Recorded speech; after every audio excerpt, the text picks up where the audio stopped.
ఓం శ్రీ గురుభ్యో నమ. చిక్కడు వ్రతముల క్రతువుల చిక్కడు దానముల శౌచశీల తపములన్ చిక్కడు యుక్తిని భక్తిని చిక్కిన క్రియాచ్యుతుండో సిద్ధము సుండి. చాలదు భూదేవత్వము చాలదు దేవత్వము అధిక శాంతత్వంబున్ చాలదు హరిమెప్పింప విశాలోద్యములార భక్తి చలిన భంగిన్. గురువులు తమకును లోబడు తెరువులు చెప్పెదరు విష్ణు దివ్య పదవికిన్ తెరవలు తెరువులు చెప్పరు చీకటి బరువుల వెట్టంగ నేల బాలకులారా. ఆడుదుము మనము హరి రతి పడుదము ఎప్రొద్దు విష్ణు భద్రయ శంభుల్ విడుదుము ధనుజ సంగతి కూడుదుము ముకుంద భక్త కోటిన్ సూటిన్. విత్తము సంస్కృతి పటలము వ్రతము కామాది వైరి వర్గంబుల నేడిత్తము చిత్తము హరికిని నేడు ఇత్తము చిత్తము హరికిని జొత్తము నిర్వాణ పదము శుభమగుమనకున్. దిక్కులు గెలిచితి నన్నియు దిక్కెవ్వడోరి నీకు దేవేంద్రాదులు దిక్కుల రాజులు వెరొక దిక్కెరుగక కొలుతురు ఇతడే ఎడే దిక్కని నన్ను.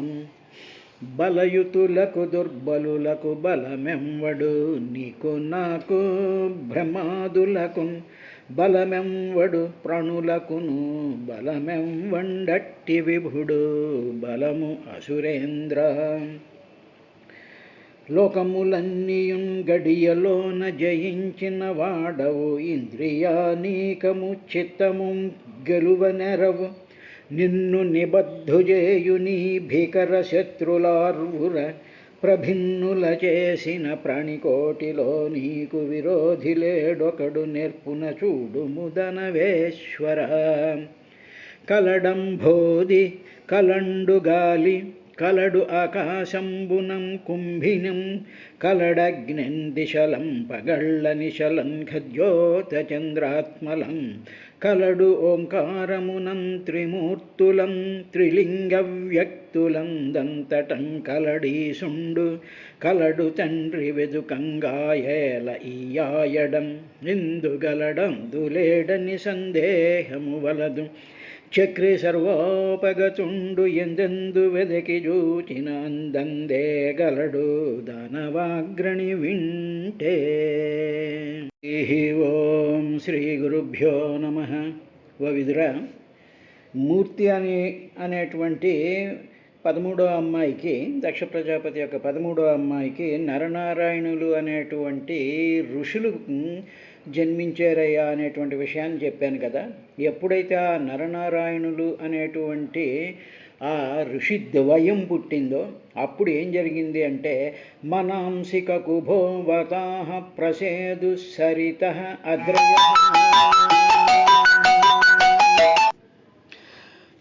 ప్రసేదు సరితః అద్రయ.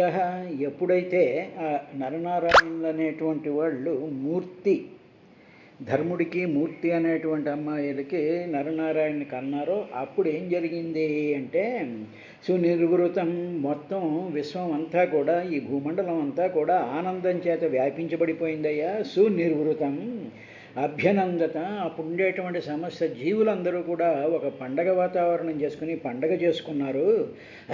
తర్వాత అదే కాకుండా ఉండేటువంటి 84 లక్షల జీవరాశుల యొక్క మనాంసి మనస్సులు కకుభః దిక్కులు వాతాః గాలులు సరితః నదులు అద్రయః పర్వతాలు ప్రపేదుః ప్రసన్నాలయ్యాయి అన్న. అంటే ఏమిటి? ప్రతి సమస్తమైనటువంటి జీవరాశుల యొక్క మనసుల్లో ఏదైనా చిన్న చిన్న ప్రాబ్లమ్స్ ఇన్కన్వీనియన్సెస్ ఏ వచ్చినా సరే ప్రతి మనసు కూడా ఏదో రకమైనటువంటి చింత ఒక రకమైనటువంటి ఆందోళన అది చిన్నది కానీ పెద్దది కానీ ఏదో ప్రతి మనిషిలోనూ ప్రతి జీవులోనూ కూడా ఈ మనసు అనేటువంటిది ఆందోళనతోనూ చింతలతోనూ భయాలతోనూ అసూయలతోనూ ద్వేషాలతోనూ ప్రేమలతోనూ ఏదో అల్లల్లాడిపోతూ ఉంటాయి కదా. ఇది కామన్ కదా. ఎప్పుడైతే ఈ నరనారాయణులు భూమి మీద ఉద్భవించారో అప్పుడు మనంసి ప్రపేదు, మనస్సులన్నీ కూడా చాలా ప్రసన్నమయ్యాయ. అంటే వాటి యొక్క ఎఫెక్ట్ అంతా పోయి పరిపూర్ణమైనటువంటి ఒకానొక స్థితి ఏర్పడింది. అది జీవులకే కాకుండా, జీవుల్లో ఉండేటువంటి మనసులకే కాకుండా కకుభోహో దిక్కులు కూడా, తర్వాత వాత గాలులు, తర్వాత సరిత నదులు, అద్రయ పర్వతాల్లో కూడా ఏ అలజడి లేకుండా చాలా ప్రసన్నమైనటువంటి వాతావరణం ఏర్పడింది అనేటువంటి విషయం మనకి భాగవతంలో మనకి ఈ విషయం చెప్పారు. ఇక్కడ జాగ్రత్తగా గమనించగలిగినటువంటిది ఏమిటి అంటే, ఎప్పుడైతే పరిపూర్ణమైనటువంటి తేజోవంతమైనటువంటి భగవత్ సంకల్పంతో మనసు నిండినటువంటి ఓ మానవులు కానివ్వండి, సాధకులు కానివ్వండి, భక్తులు కానివ్వండి, మహానుభావులైనటువంటి వాళ్ళు కానివ్వండి వచ్చినప్పుడు ఏం జరుగుతుంది అంటే, వాళ్ళ యొక్క ప్రభావం చేత, వాళ్ళలో ఉండేటువంటి తేజస్సు చేత, వాళ్ళలో ఉండేటువంటి తపోశక్తి చేత అక్కడ ఉండేటువంటి మొత్తం వాతావరణం అంతా కూడా చాలా ప్రసన్నంగా అయ్యేటువంటి ఒక రేడియేటింగ్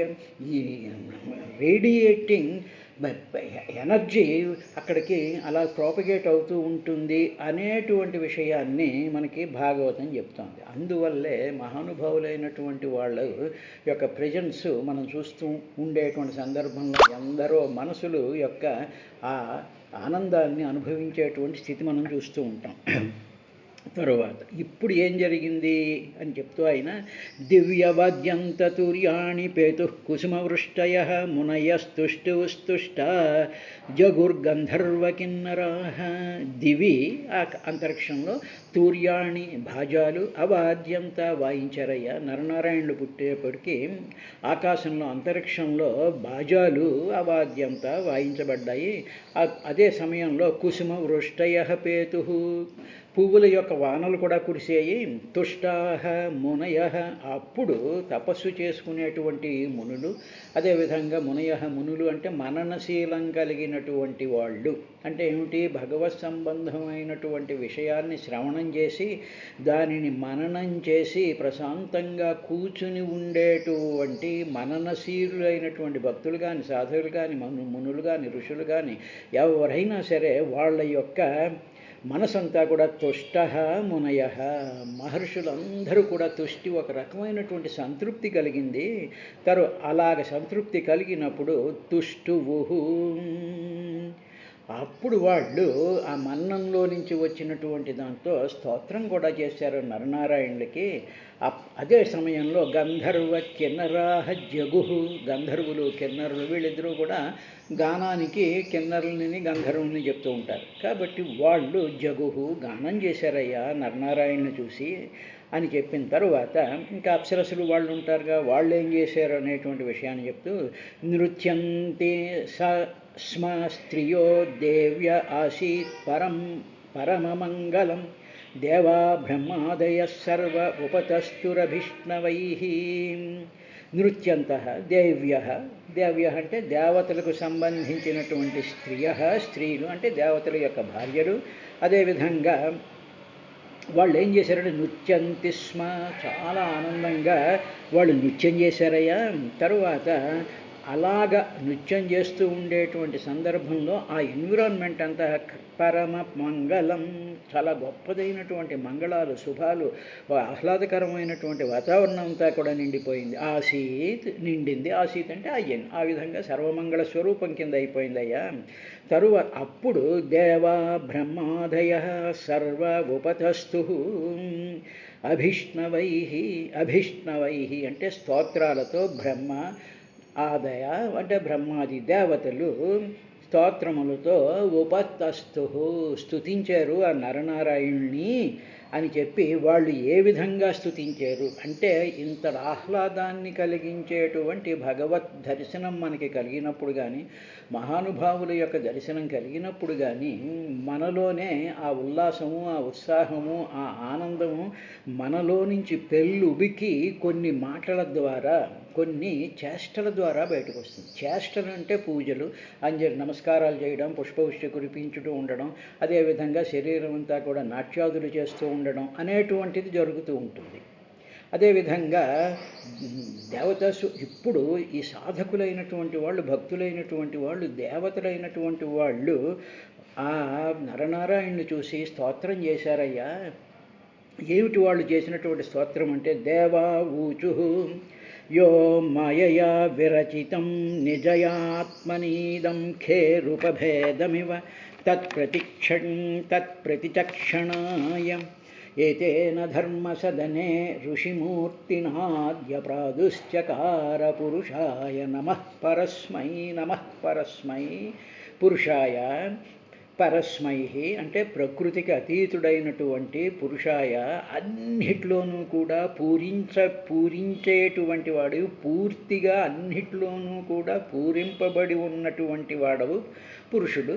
అటువంటి పురుషుడికి, పూర్ణస్వరూపమైనటువంటి పురుషుడు, నీవు ప్రకృతికి అతీతమైనటువంటి వాడివయా. పరస్మై ప్రకృతికి అతీతమైనటువంటి వాడికి నమః నమస్కారము అని చెప్పి ఈ దేవతలందరూ, బ్రహ్మాది దేవతలందరూ కూడా ముందు నమస్కారం పెట్టి ఏమన్నారంటే, ఆ దేవతలు ఇలా పలికారయ్యా అంటే, ఇప్పుడు వాళ్ళు అన్నటువంటి అద్భుతమైనటువంటి ఒక కాన్సెప్ట్ ఏంటంటే, యో మాయయా విరచతం నిజయాత్మనీదం ఖేరూపభేదమివ.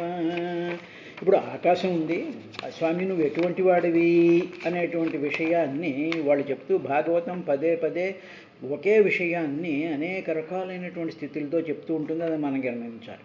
ఆకాశం ఉంది, ఆకాశం అంటే స్పేస్. ఇప్పుడు మనం చూసామనుకోండి, స్పేస్ ఎక్కడ ఉంటుంది అని మామూలుగా పైన ఉండేటువంటి ఆకాశం అంటే మనకు అదే చూస్తూ ఉంటాం. అదే కాదు స్పేస్. ఇప్పుడు మనం వేళ్ళు ఉన్నాయనుకోండి, వేళ్ల మధ్యలో ఖాళీ స్థలం ఉంటుంది, అది కూడా స్పేసే. అదేవిధంగా మన లోపల ఉండేటువంటి ఆ గొట్టాలలో కూడా స్పేస్ ఉంటుంది. స్పేస్ ఉంది కాబట్టి అందులోంచి రక్తం ప్రవహిస్తూ ఉంటుంది. ఆ రక్తంలో ఉండేటువంటి ప్రతి అణువుకి మధ్యలో కూడా స్పేస్ ఉంటుంది. అణువులోనే, పరమాణువులోనే ఎలక్ట్రాన్కి ప్రోటాన్కి మధ్యలో కూడా స్పేస్ ఉంటుంది. అదన్నమాట ఆకాశము అంటే స్పేస్ అని అర్థం. ఈ స్పేస్ ఎలా ఉంటుంది అనేటువంటి విషయాన్ని చెప్తూ, స్వామి ఇప్పుడు ఒక కుండ ఉందనుకో, 10 కుండలు ఉంటాయి. 10 కుండలు లేకపోతే 10 కుండలో, గిన్నెలో, గ్లాసులో ఏవోవో ఉంటూ ఉంటాయి. ఇలా ఉండేటువంటి దాంట్లో నీవు ప్రతి కుండలోనూ కూడా, ప్రతి పాత్రలోనూ కూడా స్పేస్ ఉంది కదా, అంటే ఖాళీ స్థలం ఉంది కదా. ఆ ఖాళీ స్థలం అంటే ఆకాశం. సో ఇప్పుడు నువ్వు ఎలా కనిపిస్తున్నావు అంటే, కుండలో ఉండేటువంటి ఖాళీ స్థలం, ఈ కుండలో ఉండేటువంటి ఖాళీ స్థలం, ఆ గిన్నెలో ఉండేటువంటి ఖాళీ స్థలం, యాటంలో ఉండేటువంటి ఖాళీ స్థలం అని చెప్పి నిన్ను మేము ఎలా చూస్తున్నాము అంటే, కుండలో ఖాళీ స్థలం, గిన్నెలో ఖాళీ స్థలం, అది ఇది అని చెప్పి నిన్ను ఖాళీ స్థలం కింద చూడకుండా, నిన్ను ఆవరించి ఉన్నటువంటి ప్రతి పదార్థంలోనూ కూడా నువ్వు పూర్తిగా నింపబడి ఉన్నావు. దాన్ని ఘటాకాశము అంటారు. ఇప్పుడు ఆ విధంగా నీవు నీ యొక్క యో మాయయా విరచితం, ఇదంతా కూడా నీ మాయ వల్ల నీ స్పేస్లో ఇవన్నీ కూడా ఇలా తయారవుతూ ఉన్నాయ్యా. ఉదాహరణకు స్పేస్ ఉందనుకోండి, ఓ స్థలం ఉంది, ఓ ప్లాట్ ఉంది, ఆ ప్లాట్లో ఇల్లు కట్టాం. ఇప్పుడు ఇల్లు ఎక్కడ కట్టావు? స్పేస్లోనే కట్టావు. ఇప్పుడు ఇల్లు కూలిపోతే స్పేస్ అక్కడే ఉంటుందిగా, ఆ ఖాళీ స్థలం ఏమీ మార్పు రావటం లేదుగా. అదేవిధంగా ఈ శరీరాలనేటువంటి ఇళ్ళన్నీ కూడా ఆత్మస్వరూపమైనటువంటి, అందుకనే ఖే అంటే ఆకాశం, అంటే చిదాకాశ స్వరూపమైనటువంటి వాడు. ఈ ఆకాశం సర్వవ్యాపమైపోయినటువంటిది. అంటే ఈ ఆత్మ సర్వవ్యాపకమైపోయినటువంటి దాంట్లో దాని చుట్టూ కొన్ని శరీరాలు, కొన్ని గ్రహాలు, నక్షత్రాలు, బ్రహ్మాండాలు, అదేవిధంగా సూక్ష్మజీవులు అన్నీ కూడా వీటిల్లోనే ఏర్పడుతూ ఉంటాయి. ఇలాగ ఏర్పడడానికి యో మాయయా విరచితం, నీ మాయ వల్ల ఈ శరీరాలన్నీ ఈ విధంగా ఏర్పడుతూ ఉంటాయా. అది ఖే రూపభేదమివ. ఆకాశం యొక్క రూపం మారుతుంది అనిపిస్తుంది. కుండలో ఉండేటువంటి స్పేస్ ఏమో కుండాకారంలో ఉంటుంది. గ్లాసులో ఉండేటువంటి, ఇప్పుడు నీళ్లు పోసామనుకోండి, ఉదాహరణకి ఆకాశం బదులు, వాయువు బదులు నీళ్లు తీసుకుందాం. నీళ్లు తీసుకుంటే మనకి ఈజీగా అర్థం అవుతుంది. కుండలో నీళ్లు పోసామనుకోండి, ఆ నీళ్ళకి కుండాకారం వస్తుంది. గ్లాసులో పోస్తే గ్లాసు ఆకారం వస్తుంది. కానీ ఆ జలానికి ఆకారం లేదు. ఇప్పుడు నీళ్ళ బదులు స్పేస్ పెట్టండి, లేకపోతే వాయువు పెట్టండి. స్పేస్ పెట్టేటప్పుడు స్పేస్కి కుండాకారం వస్తుంది. కాబట్టి నువ్వే చిదాకాశ స్వరూపమైనటువంటి వాడు. ఇప్పుడు కుండ పగలగొట్టే అనుకోండి, స్పేస్ అక్కడే ఉంటుంది, స్పేస్ ఎక్కడికి వెళ్ళిపోదు. ఆ స్పేస్ చుట్టూ ఏదో ఒకటి ఫార్మ్ అయింది అంతే. అదేవిధంగా ఇదంతా కూడా నీ మాయ వల్ల ఈ దేహాలన్నీ కూడా ఇలా ఏర్పడుతూ ఉన్నాయ్యా. తత్ ప్రతిక్షణాయ, తత్ ఈ విధంగా నీ యొక్క స్వరూపాన్ని నువ్వు ఇలా చూపిస్తూ ఉంటావు. అలాగ చూపించడం అనేటువంటి విషయం చెప్పడం కోసమే అద్య ఇప్పుడు ఏతేనా ఈ ఋషిమూర్తిన, ఈ ఋషుల యొక్క రూపాల్లో నువ్వు వచ్చావయ్యా. అంటే ఏమిటి? ఆ నరనారాయణులు అనేటువంటి రూపంలో ఆ రూపం ఏమిటి అంటే పరమాత్మ యొక్క రూపం. అదేవిధంగా సమస్త జీవుల యొక్క రూపాలు కూడా ఇవే. ఆ నాలెడ్జ్ని చెప్పడం కోసం అని చెప్పి నీవు ధర్మ సదనే ప్రాదుశ్చకార, ఈ ధర్ముడి యొక్క గృహంలో ఈ విషయం చెప్పడం కోసమే నీవు వచ్చావయ్యా అని చెప్పి మొదటి 54వ శ్లోకంలో దేవతలు ఆయన ఆ విధంగా చూపి, అంటే సర్వవ్యాపకమైనటువంటి చిదాకాశ స్వరూపమైనటువంటి ఆత్మస్వరూపము సమస్తమైనటువంటి దేహాలలోనూ కూడా ఉండి ఆకాశం, ఆ స్పేస్, ఆ ఆత్మస్వరూపం చుట్టూ పేర్కొనబడినట్టు 84 లక్షల జీవరాశులు, నక్షత్రాలు, నక్షత్రం కూడా ఒక శరీరమే, దాంట్లో కూడా ఈ స్పేసే ఉంటుంది. అదేవిధంగా సమస్తంలోనూ కూడా ఉండేటువంటి ఆత్మస్వరూపం నువ్వు విధంగా కనిపించడానికి ఎప్పుడైతే నిన్ను మేము చూసామో మాకు ఈ ఆత్మస్వరూపం యొక్క దర్శనం కలిగించేటువంటి విధంగా నీ యొక్క రేడియేషన్ మాలోకి వచ్చేటప్పటికి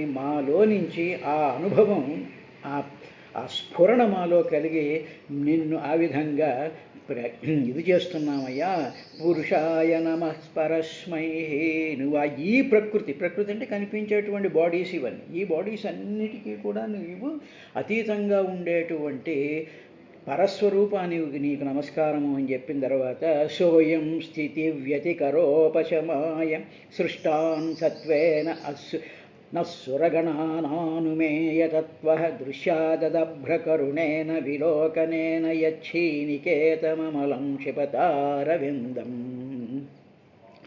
తర్వాత స్వామి పరమేశ్వరుడి యొక్క యథార్థ రూపం ఉంది. అంటే నీ యొక్క అసలైనటువంటి రూపం మానవుడికి ఏ విధంగా తెలుస్తుంది అంటే అనుమేయతత్వ, శాస్త్రోపదేశం వల్లే నీ సంగతి తెలుస్తుంది. అంటే ఇప్పుడు భగవద్గీత కానీ, ఉపనిషత్తులు కానీ, భాగవతం కానీ, పురాణాలు కానీ వీటిని చదువుతూ ఉండేటప్పటికీ ఆ గ్రంథాలు, ఆ శాస్త్రాలు అన్నింటిలోనూ కూడా పరమాత్మ ఏ విధంగా ఉంటాడు, పరమాత్మ యొక్క లక్షణాలు ఏమిటి, పరమాత్మ యొక్క గుణాలు ఏమిటి అనేటువంటి విషయాలు అవన్నీ కూడా అనుమేయతత్వ శాస్త్రోపదేశం చేత తెలుస్తూ ఉంటాయా. అటువంటి నీవు అలాగా ఆ విధంగా తెలియబడేటువంటి నీవున్నామే, నువ్వేం చేస్తూ ఉంటావంటే స్వామి జగద్రక్షణ కోసం నువ్వు వస్తూ ఉంటావు. నువ్వు యుగే సంభవామి యుగే అన్నాడుగా, కాబట్టి నువ్వు జగద్రక్షణ కోసం వస్తూ ఉంటావు. ఇలా వస్తూ ఉన్నప్పుడు నువ్వేం చేస్తూ ఉంటావంటే ఈ జగత్తుని డిస్మాంటిల్ చేయడానికి, ఈ జగత్తుని నాశనం చేయడానికి, వినాశనం చేయడానికి ప్రయత్నించేటువంటి దుష్ట శక్తులను అణచడానికి, వాటిని ఉపశమింపజేయడానికి నువ్వు వస్తూ ఉంటావు. అటువంటి నీవు దేని ద్వారా చేస్తూ ఉంటావంటే సత్వగుణ ప్రధానులైనటువంటి దేవతలను నువ్వు సృష్టించావు స్వామి, నువ్వు దేవతలను సృష్టించినటువంటి వాడివయ్యా అని చెప్పి నారాయణ ఋషిని ఈ దేవతలు స్తుతి చేస్తూ, ఆ దేవతలు మేమేమని స్వామి, నువ్వే మమ్మల్ని సృష్టించావు, మమ్మల్ని సృష్టించి ఈ సృష్టి ఇలా జరగాలి అనేటువంటి ఆ ఆజ్ఞను మాకు ఇచ్చావు. అందువల్ల మేమేం చేస్తూ ఉంటామంటే సృష్టి నిర్మాణ శక్తులం మేము దేవతలం, రాక్షసులేమో విధ్వంసకర శక్తులు వాళ్ళు. కాబట్టి వాళ్ళని అణచడం కోసం అని చెప్పి నువ్వు మమ్మల్ని సృష్టించావు. ఇప్పుడు మేమెవరో మాకు తెలిసింది, నీవు సృష్టించినటువంటి వాళ్ళము. మా యొక్క డ్యూటీ ఏమిటి అంటే ఈ దుష్టశక్తులను ఉపశమింపజేయడము అని. అప్పుడు నారాయణ ఋషి వైపు వాళ్ళు చూస్తూ ఆయన యొక్క చూపు వీళ్ళ మీద ప్రసరించేటప్పటికీ ఆ చూపు ఎలా ఉందంటేట, అది పరిపూర్ణమైనటువంటి దయతో నిండిపోయి ఉన్నటువంటి ఆ చూపు పద్మాల యొక్క పద్మాలు ఉన్నాయనుకోండి, చెరువులో వికసించినటువంటి పద్మాలు లేకపోతే కలుగులు ఉండేటప్పటికీ అవి చూడగానే ఒక రకమైనటువంటి ఆహ్లాదం, ఆనందం కలుగుతూ ఉంటుంది మనకి. అలాగా పరమాత్మ యొక్క ఆ నారాయణ ఋషి యొక్క ఆ రెండు కళ్ళని చూసేటప్పటికీ పద్మాల యొక్క సౌందర్యం కూడా ఆ కళ్ళ ముందు దిగదుడిపేది.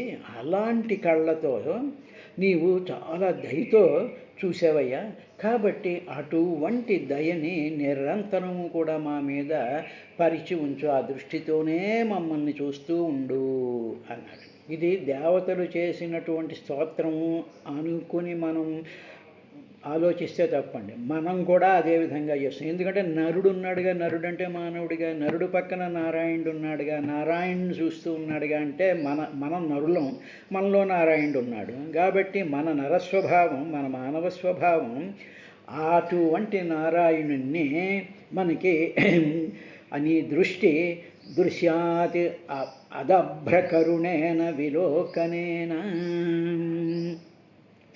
ఆ దృష్టితో నువ్వు మమ్మల్ని చూడ. అదభ్రకరుణేన అంటే ఏ విధమైనటువంటి తక్కువ లేనటువంటి, అంటే అధికమైనటువంటి దయచేత నువ్వు మా వైపు చూడు అని చెప్పి దేవతలు ప్రార్థిస్తున్నారు. మనం కూడా అదే ప్రార్థన చెయ్యాలి. ఆ చూపు ఎటువంటిదా? శ్రీనికేతం. శ్రీ అంటే నువ్వు చూసేటువంటి చూపు ఏమిటి అంటే శ్రీనికేతం, సర్వమంగళాలు, శుభాలు, సంపదలు, ఆనందాలు, ఆహ్లాదాలు. అందువల్ల అమ్మవారి నామాలు ఆహ్లాద జనన్యాయ నమః అని వస్తుంది లక్ష్మీ అష్టోత్తరం. ఆహ్లాద జననం, ఆహ్లాదం అనేటువంటి శక్తిని జనింపజేసేటువంటిది లక్ష్మీదేవి. అందువల్ల శ్రీనికేతం అరవిందం, నీ కళ్ళు శ్రీనికేతాల కళ్ళు, అటువంటి కళ్ళల్లో నీవు మమ్మల్ని కరుణేన చాలా జాలితో మమ్మల్ని చూడు స్వామి అని చెప్పి ఆ దేవతలు ఆ నారాయణ మహర్షిని ప్రార్థించారయ్యా విదురా అని చెప్తూ, ఏవం సురగణైస్తాత భగవంతావభిష్ణుతౌ లబ్ధావలోకైర్యతు అచ్యుతౌ గంధమాదనం.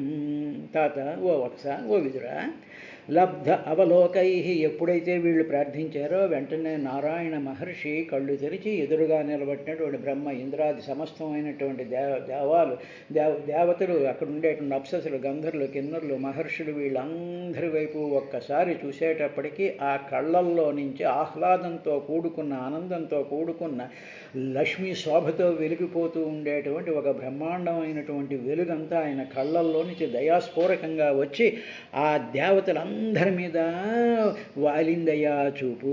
లబ్ధ అవలోకై, ఆ చూపుని, ఆ దర్శనాన్ని లబ్ధ వీళ్ళందరూ పొందారు. అదేవిధంగా ఇప్పుడు మామూలుగా మనం అందరం ఉన్నాం, 10 మంది 20 మంది ఉన్నాం అనుకో, ఇంతలో సడన్గా దడ్ మనం ఒక పెద్ద గాలి లేకపోతే పెద్ద వాన వచ్చేసేసి, ఒక వెలుగు వచ్చేసి, లేకపోతే మంచి వెలుగుతో మనం నిండిపోయామనుకోండి, అప్పుడు మనం అంతా ఎలా పులకించిపోతూ ఉంటామో అలాగా లబ్ధ అవలోకై, ఆ చూపుని వాళ్ళు పొందారు. సురగణై ఏవం అభిష్ణుతౌ, ఈ విధంగా అభిష్ణుతౌ అంటే స్తుతించబడిన వారై, వాళ్ళు అర్చితౌ పూజింపబడిన వాళ్ళైన నరనారాయణులు భగవంతౌ గంధమాధనం యయుతు, వాళ్ళకి ఇలాగా వాళ్ళ యొక్క దృష్టి, ఆ నరనారాయణ యొక్క దృష్టిని పొందినటువంటి దేవతలు ఆ మహానుభావులిద్దరినీ కూడా స్తుతించిన తర్వాత వాళ్ళిద్దరూ కూడా దేవతలందరినీ కూడా చాలా ఆనందంగా చూసి వాళ్ళు గంధమాదనం యయుతు, గంధమాదన పర్వతానికి వెళ్ళిపోయారయ్యా విదురా అని చెప్పిన తర్వాత, తావిమౌ వై భగవతో హరేరంశా విహాగతో భారవ్యయయా చ భువః కృష్ణౌ యదుకురుద్యహో. భగవంత హరే, ఆ శ్రీహరి యొక్క అంశలుగా వీళ్ళిద్దరు, అంశవు ఆ అంశులైనటువంటి తౌ ఆ నరనారాయణులు, ఇమౌ ఈ యదు కురు ఉద్వహౌ యాదవ కులంలో శ్రీకృష్ణుడి కింద, కురువంశంలో అర్జునుడి కింద కృష్ణార్జునులై వచ్చారయ్యా, ఇది మాత్రం నిశ్చయం అని. కృష్ణార్జునుల సంగతి తెలుసు కదా, పరీక్షిత మహారాజుకు తెలుసు కదా, ఏమరా వాళ్ళు మీ తాతలా, అర్జునుడు వీళ్ళందరూ మీ తాతలు కదా అని ఆ తాతల్ని గుర్తు చేస్తూ సుఖబ్రహ్మ, కృష్ణుడు ఎవరనుకున్నావు, అర్జునుడు ఎవరనుకున్నావు, వాళ్ళు నరనారాయణ మహర్షులు, వాళ్ళు దక్ష ప్రజాపతి 16వ కుమార్తె అయినటువంటి మూర్తికి ధర్ముడి ద్వారా పుట్టినటువంటి వాళ్ళు అని చెప్పి ఎప్పుడో జరిగినటువంటి ఆ నరనారాయణుల జన్మ వాళ్ళ వంశంతోనే, ఆ అంశతోనే ఈ కృష్ణార్జునుడు వచ్చారు అనేటువంటి విషయాన్ని చెప్తూ భారవ్యయా ఇహ ఆగతౌ, ఆ కృష్ణార్జునులు ఎందుకు వచ్చారు అంటే భారవ్యయా, భూమి యొక్క ఈ భారాన్ని తగ్గించడం కోసం అని చెప్పి ఈ భూలోకంలోకి ఆగతో వాళ్ళు అవతరించారయ్యా విదురా అని చెప్పి మైత్రేయ మహర్షి విదురుడికి చెప్పినట్టు సుఖబ్రహ్మ పరీక్షణ్ మహారాజుకి అక్కడ గంగానదీ తీరంలో చెప్పినటువంటి విశేషాన్ని